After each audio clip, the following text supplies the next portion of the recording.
Torej, moje sporočilo je tisto, kar sem dodal v svojem nagovoru danes slovenskim kmetom in slovenskemu podeželju, da odbor državnega zbora, ki se ukvarja z kmetijsko politiko, stoji na strani slovenskega kmeta, da ugotavljamo, da tudi interventni zakon glede zveri, glede odstrela zveri ne deluje v Sloveniji, da je vlada odtujena od realnih problemov tudi slovenskega, širšega dela slovenskega kmetijstva.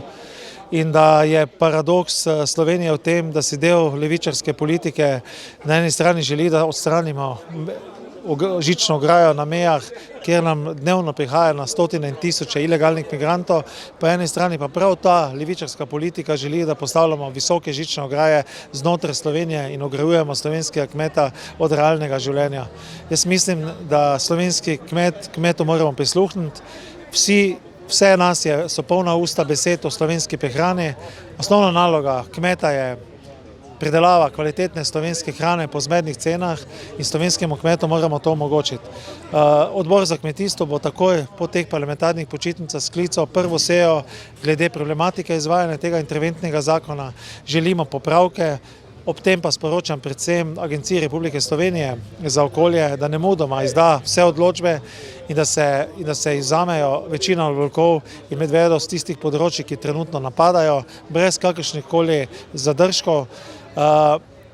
Mogoče dejstvo pa je, da ugotavljamo, da slovenski kmet je vseeno izredno toleranten do zveri, zaveda se biotske raznovrstnosti v Sloveniji in primer recimo izpred nekaj let, kot sta dva slovenska medveda, ki smo jih poslali v Francijo, torej v Pireneje, sta raztrgali dve ovci.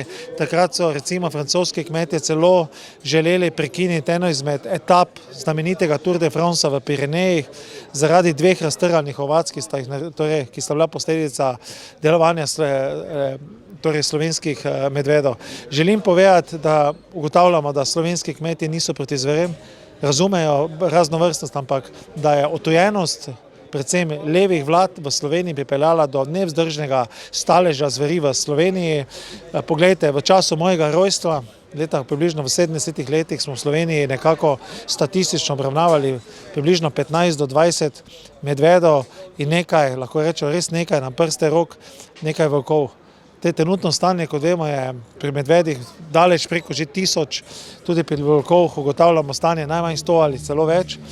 Pojavljajo se pa tudi tuje rodne vrste, kot je šakal, recimo ravno na mojem področju Štajerske, ki bo po vsej verjetnosti tudi novi problem. Jaz upam, da ugotavljamo že napade pri manjših svinjah, napadajo domače mačke.